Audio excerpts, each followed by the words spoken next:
The Rivals of Sherlock Holmes, Volume 1. The Assyrian Rejuvenator, by Clifford Ashton.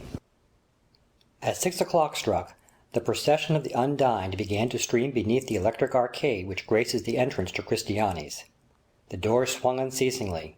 The mirrors no longer reflected a mere squadron of tables and erect serviettes. A hum of conversation now mingled with the clatter of knives and the popping of corks, and the brisk scurry of waiters' slippers replaced the stillness of the afternoon. Although the restaurant had been crowded some time before he arrived, Mr. Romney Pringle had secured his favourite seat opposite the feminine print after Gainsborough, and in the intervals of feeding listened to a selection from Mascagni through a convenient electrophone, price 6d in the slot. It was a warm night for the time of year, a muggy spell having succeeded a week of biting north-east wind, and as the evening wore on the atmosphere grew somewhat oppressive, more particularly to those who had dined well. Its effects were not very visible on Pringle, whose complexion, a small port wine mark on his right cheek its only blemish, was of that fairness which imparts to its fortunate possessor the air of youth until long past 40, especially in a man who shaves clean, and habitually goes to bed before 2 in the morning. As the smoke from Pringle's Havana wreathed upwards to an extractor, his eye fell, not for the first time, upon a diner at the next table.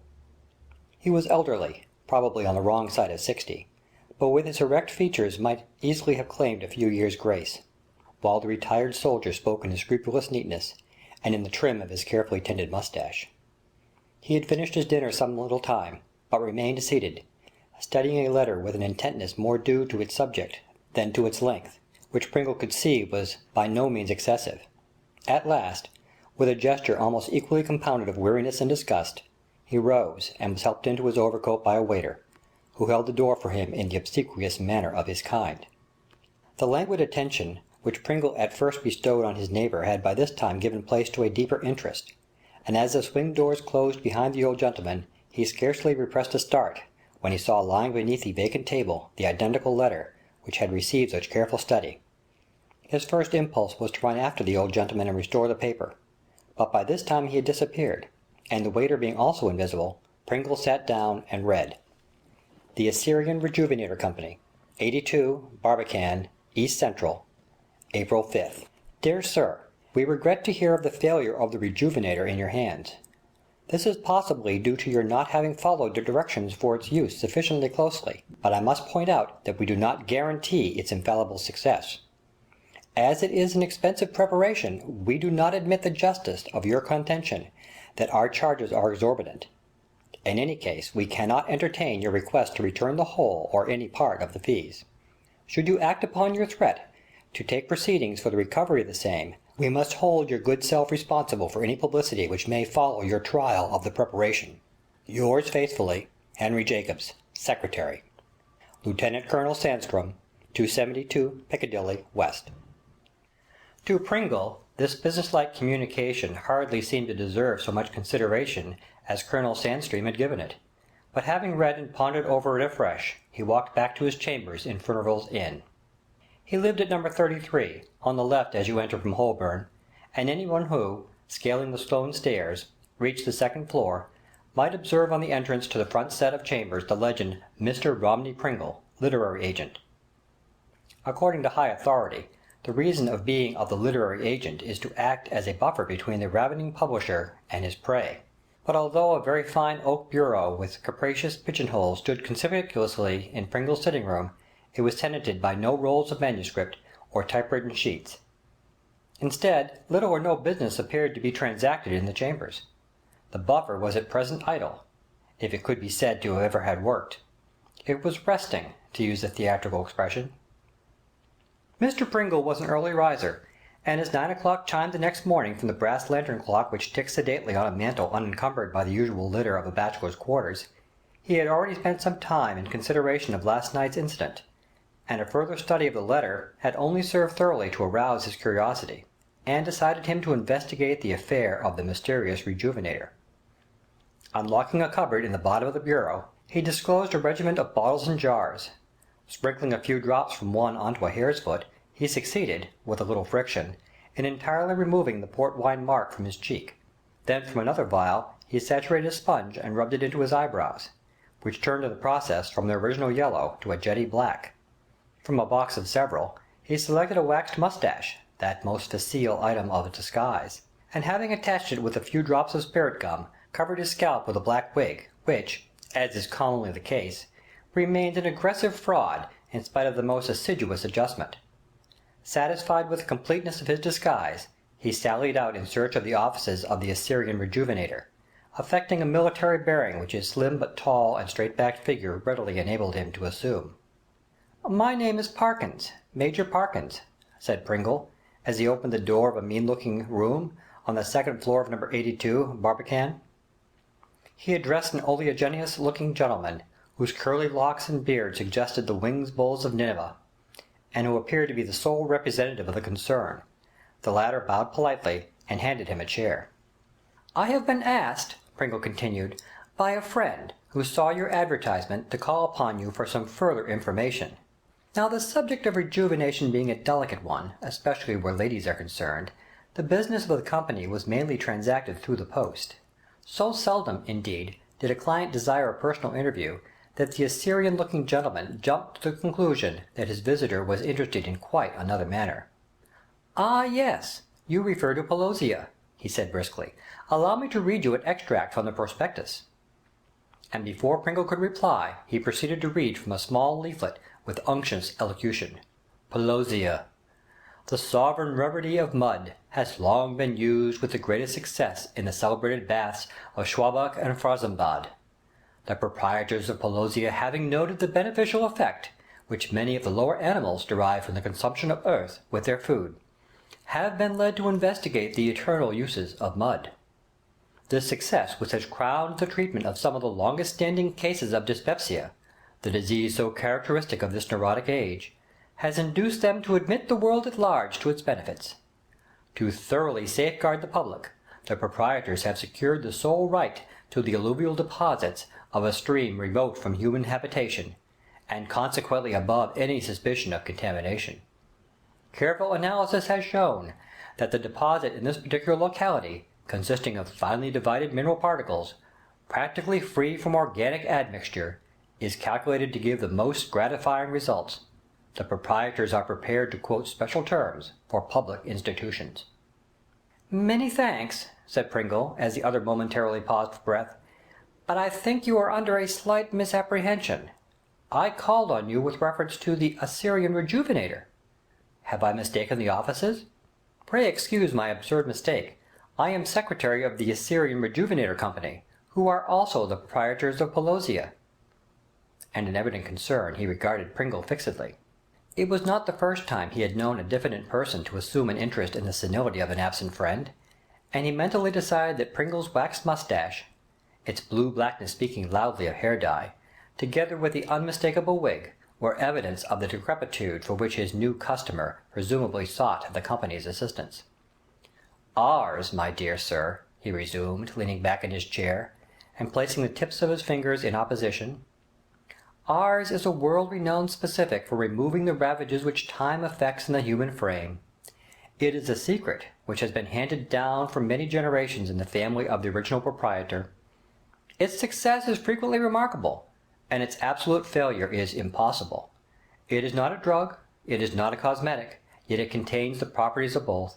It is agreeable and soothing to use, and being best administered during the hours of sleep, does not interfere with the ordinary avocations of everyday life. The price is so moderate, 10 and 6pence, including the government stamp, that it could only prove remunerative with an enormous sale. If you, on behalf of your friend, would care to purchase a bottle, I shall be most happy to explain its operation."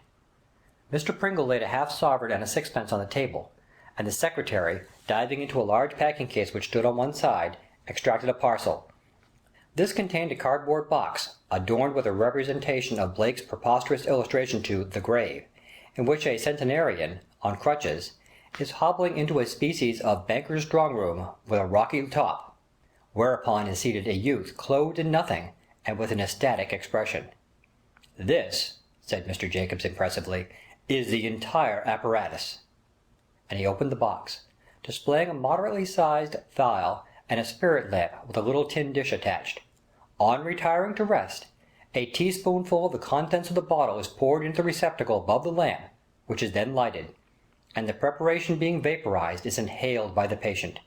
It is best to concentrate the thoughts on some object of beauty whilst the delicious aroma soothes the patient to sleep. "But how does it act?" inquired the Major a trifle impatiently. "In this way," replied the imperturbable secretary. "Remember that the appearance of age is largely due to wrinkles, that is to say, to the skin losing its elasticity and fullness. So true is it that beauty is only skin deep." Here he laughed gaily. "The joints grow stiff from loss of their natural tone, the figure stoops, and the vital organs decline their functions from the same cause. In a word, old age is due to loss of elasticity, and that is the very property which the Rejuvenator imparts to the system, if inhaled for a few hours daily."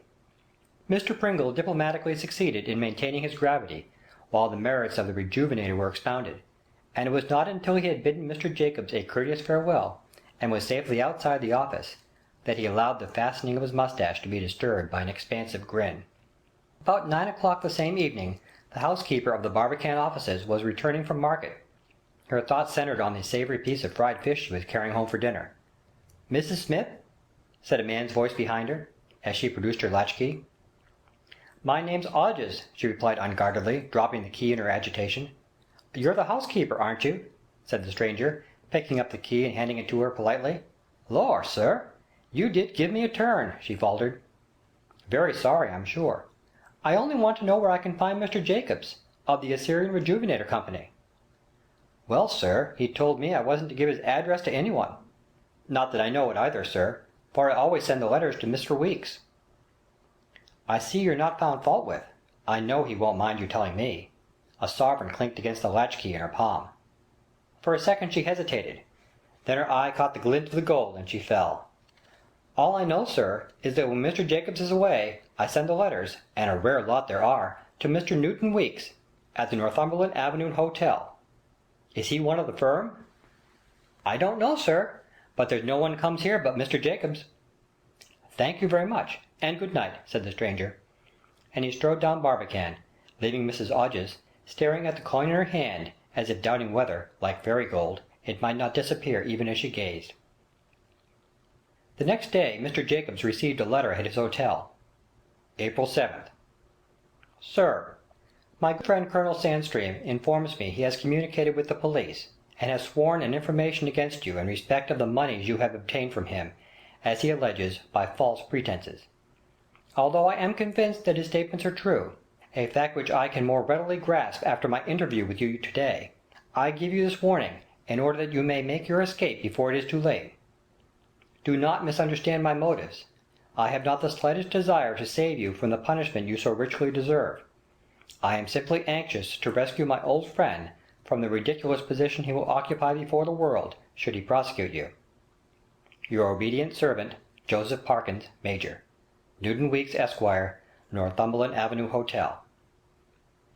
Mr. Jacobs read this declaration of war with very mixed feelings. So his visitor of yesterday was the friend of Colonel Sandstream, obviously come to get up evidence against him. Knowing old dog, that Sandstream. But then how had they run him to earth? That looked as if the police had got their fingers in the pie. Mrs. Odges was discreet. She would never have given the address to any but the police. It was annoying, though, after all his precautions. Seemed as if the game was really up at last. Well, it was bound to come some day, and he had been in tighter places before. He could hardly complain. The Rejuvenator had been going very well lately. But suppose the whole thing was a plant, a dodge to intimidate him? He read the letter through again.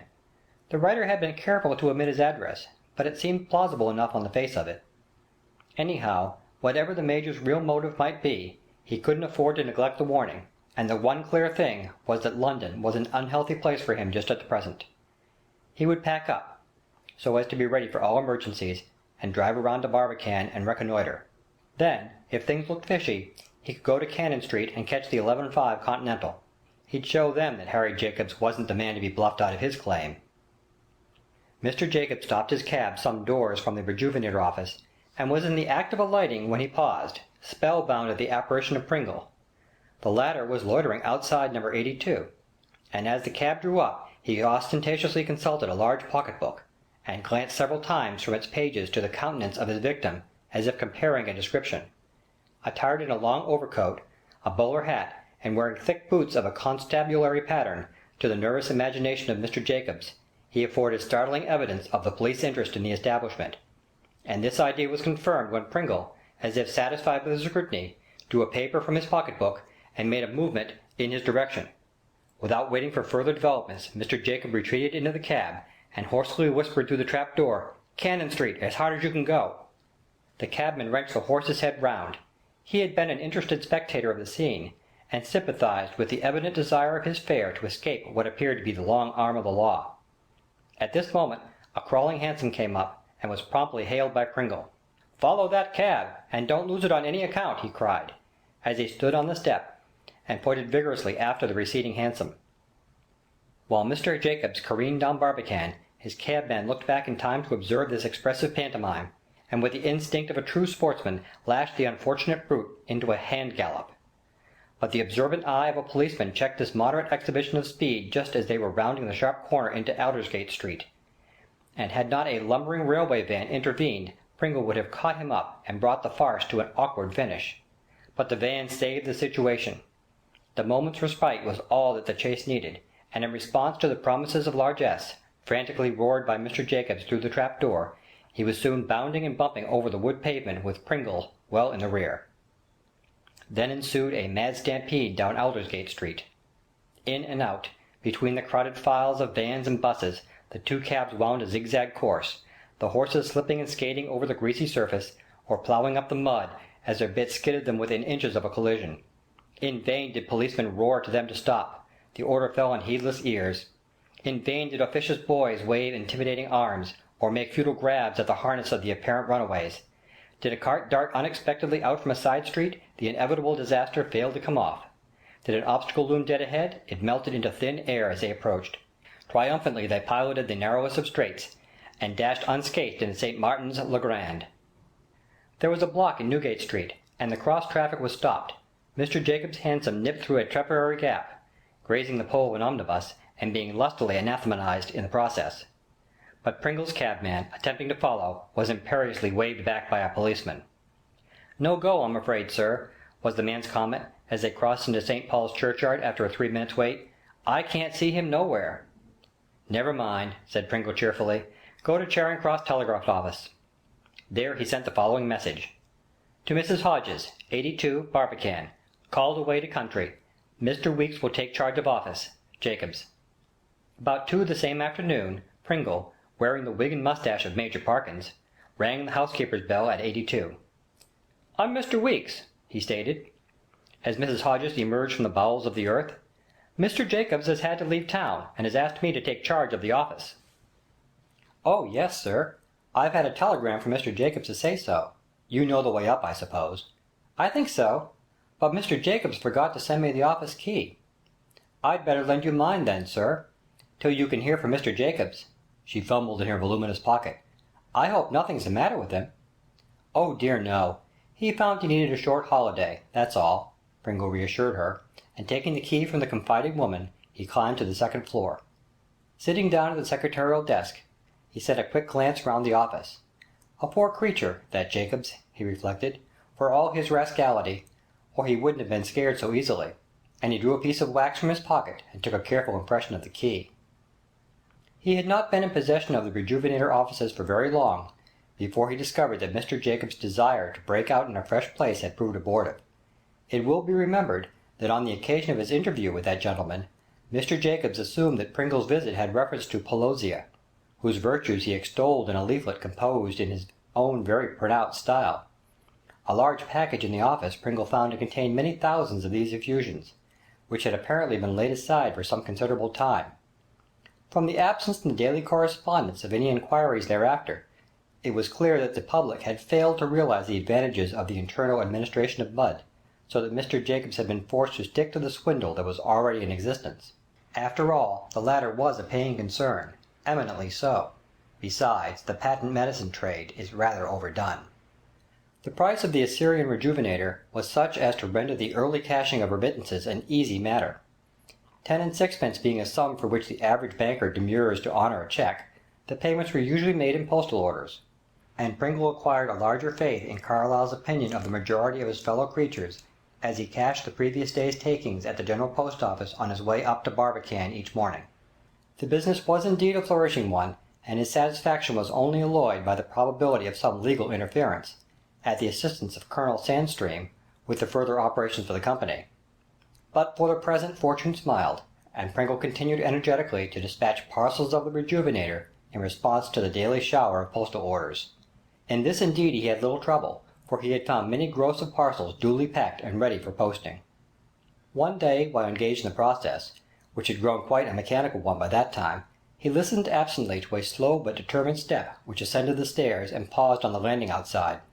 Above, on the third floor, was an importer of cigars made in Germany, and the visitor evidently delayed the further climb until he had regained his wind. Presently, after a preliminary pant or two, he got under way again, but proceeded only as far as the Rejuvenator door, to which he gave a peremptory thump, and, opening it, walked in without further ceremony. There was no need for him to announce himself. Pringle recognized him at first glance, although he had never seen him since the eventful evening at Christiana's restaurant. "I'm Colonel Sandstream," he growled, looking round him savagely. "Delighted to see you, sir," said Pringle with assurance. "Pray be seated," he added politely. "Whom am I speaking to?" "My name is Newton Weeks. I don't want to see you," interrupted the Colonel testily. "I want to see the secretary of this concern. I've no time to waste, either."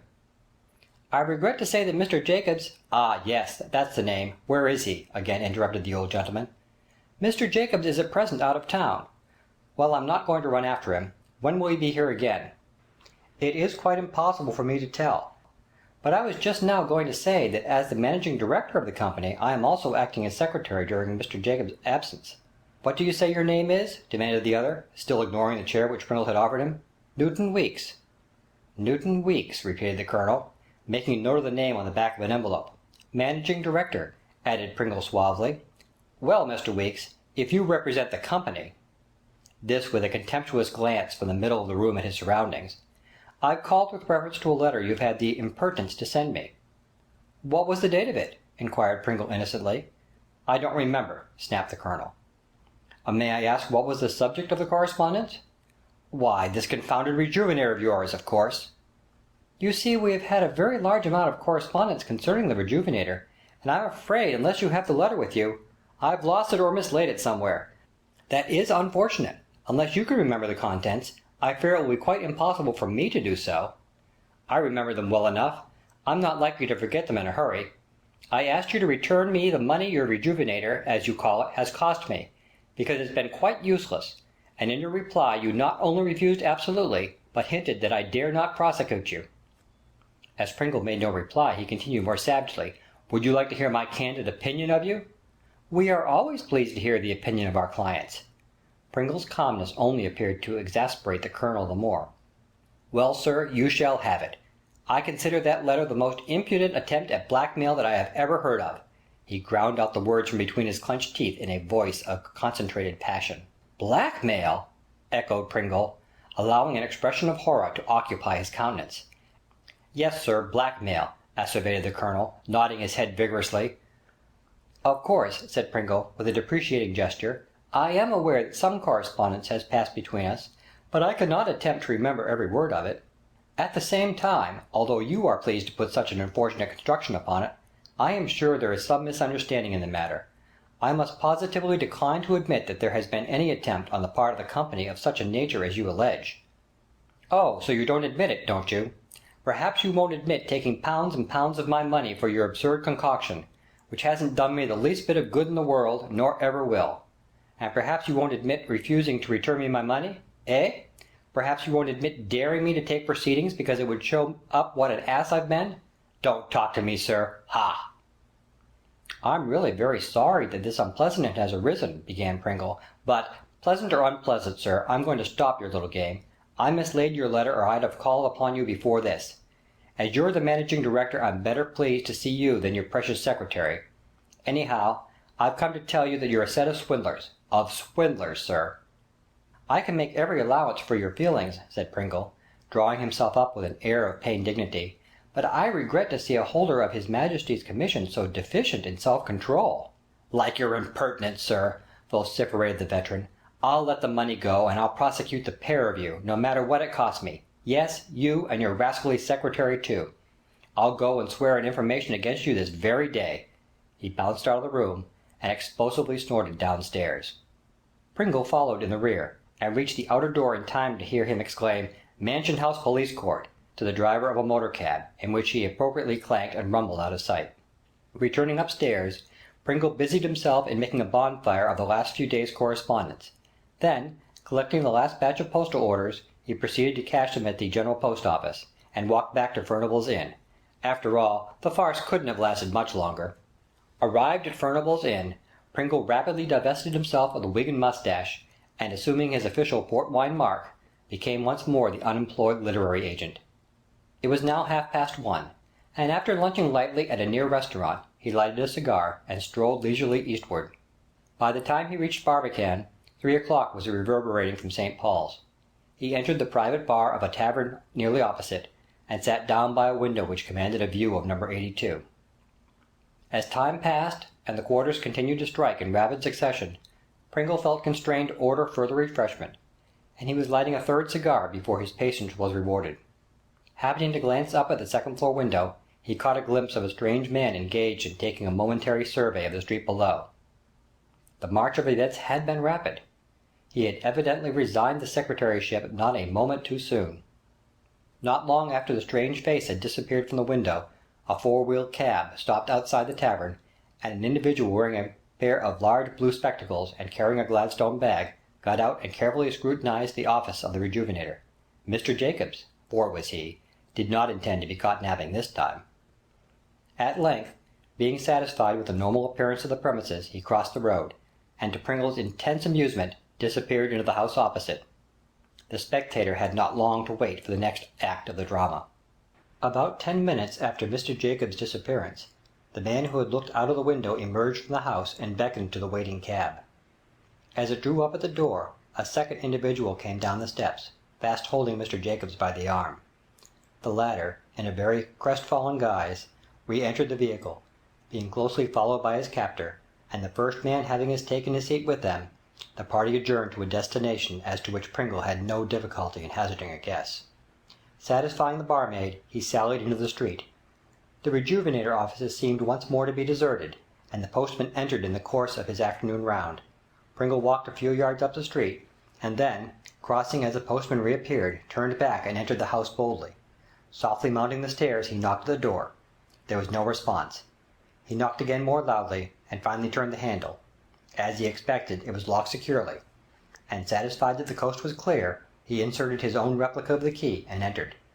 The books tumbled on the floor in confused heaps, the wide open and empty drawers, and the overturned packing cases, showed how thoroughly the place had been ransacked in the search for compromising evidence. But Pringle took no further interest in these things.